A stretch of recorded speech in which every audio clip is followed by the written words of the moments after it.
You, John Fitzgerald Kennedy, do solemnly swear I, John Fitzgerald Kennedy, do solemnly swear that you will faithfully execute the office of President of the United States that I will faithfully execute the office of President of the United States and will, to the best of your ability, and will, to the best of my ability, preserve, protect, and defend the Constitution of the United States. preserve, protect, and defend the Constitution of the United States. So help you God.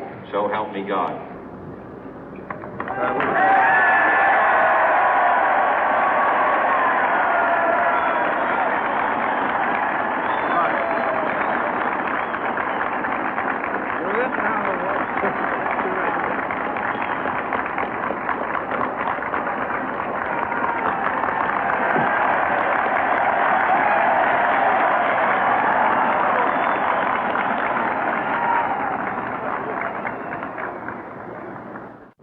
Vice President Johnson, Mr. Speaker, Mr. Chief Justice, President Eisenhower, Vice President Nixon, President Truman, Reverend clergy, fellow citizens. We observe today not a victory of party, but a celebration of freedom, symbolizing an end as well as a beginning, signifying renewal as well as change. For I have sworn before you and Almighty God the same solemn oath our forebears prescribed nearly a century and 3/4 ago. The world is very different now, for man holds in his mortal hands the power to abolish all forms of human poverty and all forms of human life. And yet the same revolutionary beliefs for which our forebears fought are still at issue around the globe. The belief that the rights of man come not from the generosity of the state, but from the hand of God. We dare not forget today that we are the heirs of that first revolution. Let the word go forth from this time and place to friend and foe alike that the torch has been passed to a new generation of Americans born in this century, tempered by war, disciplined by a hard and bitter peace, proud of our ancient heritage, and unwilling to witness or permit the slow undoing of those human rights to which this nation has always been committed and to which we are committed today at home and around the world.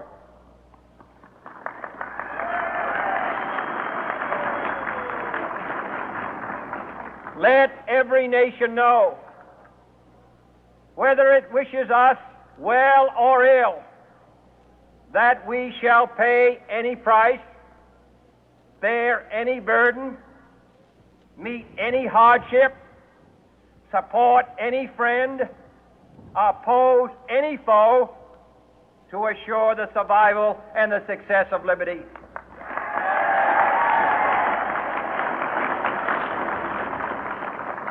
This much we pledge and more. To those old allies whose cultural and spiritual origins we share, we pledge the loyalty of faithful friends. United, there is little we cannot do in a host of cooperative ventures. Divided, there is little we can do, for we dare not meet a powerful challenge at odds and split asunder. To those new states whom we welcome to the ranks of the free, we pledge our word that one form of colonial control shall not have passed away, merely to be replaced by a far more iron tyranny. We shall not always expect to find them supporting our view, but we shall always hope to find them strongly supporting their own freedom, and to remember that in the past, those who foolishly sought power by riding the back of the tiger ended up inside.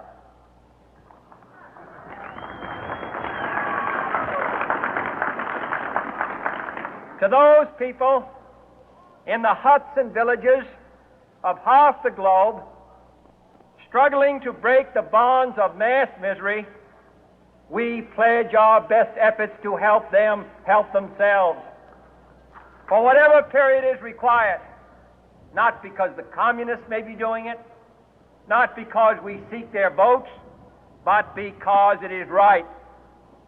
If a free society cannot help the many who are poor, it cannot save the few who are rich.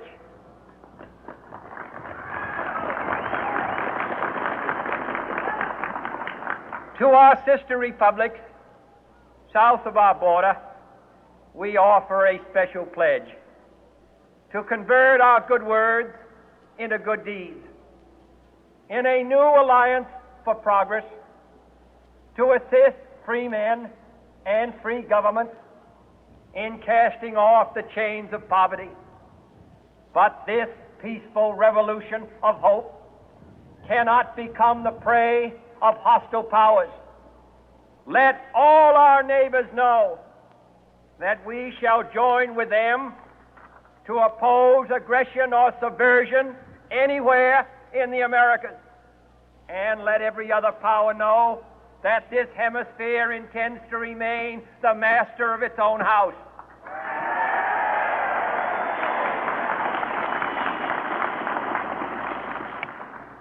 To that World Assembly of Sovereign States, the United Nations, our last best hope, in an age where the instruments of war have far outpaced the instruments of peace, we renew our pledge of support to prevent it from becoming merely a forum for invective, to strengthen its shield of the new and the weak, and to enlarge the area in which its writ may run.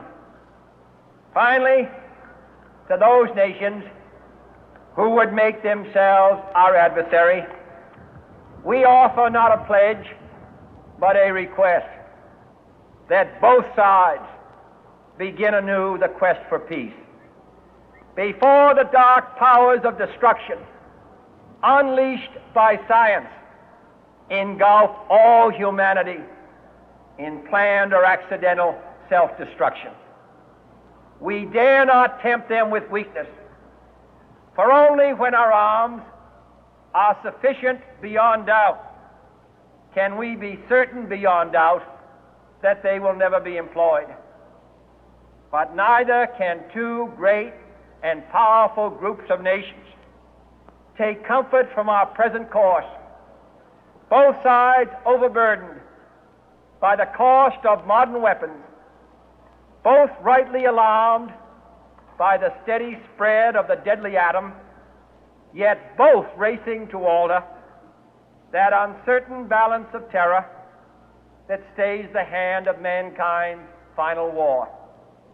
So let us begin anew, remembering on both sides that civility is not a sign of weakness, and sincerity is always subject to proof.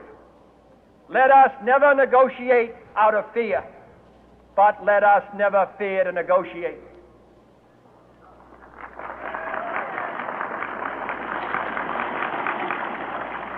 Let both sides explore what problems unite us, instead of belaboring those problems which divide us. Let both sides, for the first time, formulate serious and precise proposals for the inspection and control of arms, and bring the absolute power to destroy other nations under the absolute control of all nations.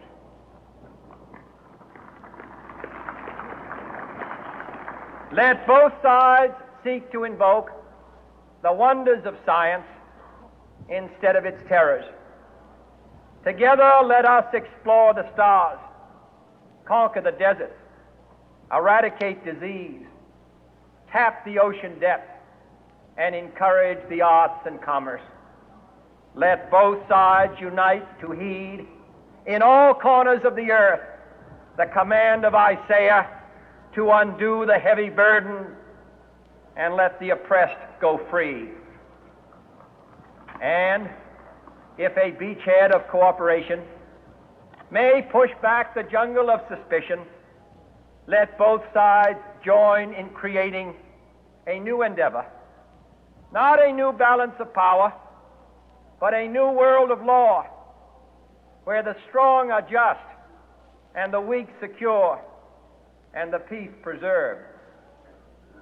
All this will not be finished in the first 100 days, nor will it be finished in the first 1,000 days, nor in the life of this administration, nor even perhaps in our lifetime on this planet. But let us begin.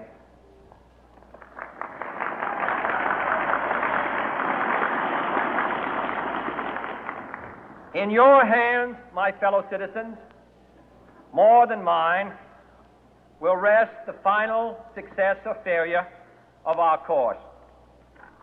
Since this country was founded, each generation of Americans has been summoned to give testimony to its national loyalty. The graves of young Americans who answered the call to service surround the globe.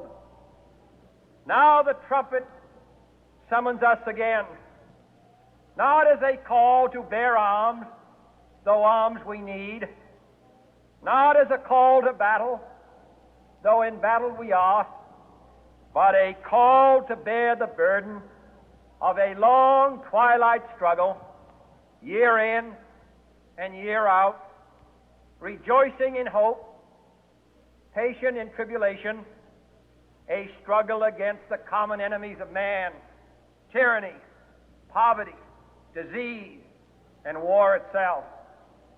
Can we forge against these enemies a grand and global alliance,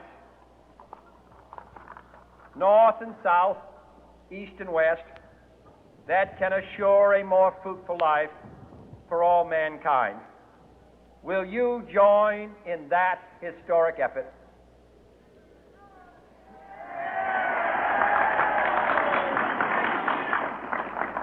In the long history of the world, only a few generations have been granted the role of defending freedom in its hour of maximum danger. I do not shrink from this responsibility. I welcome it.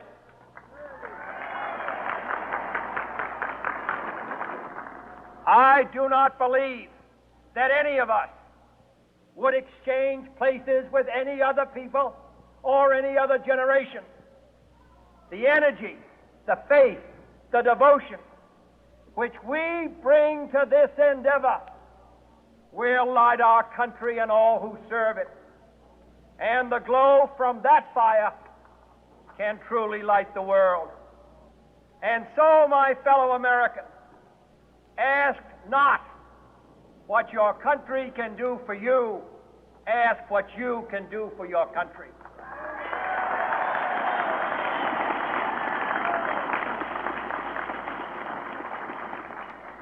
My fellow citizens of the world, ask not what America will do for you, but what together we can do for the freedom of man.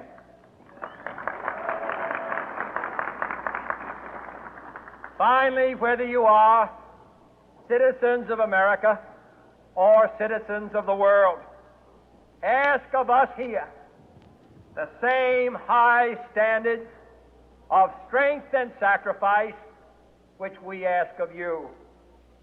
With a good conscience, our only sure reward, with history the final judge of our deeds, let us go forth to lead the land we love, asking His blessing and His help, but knowing that here on earth God's work must truly be our own.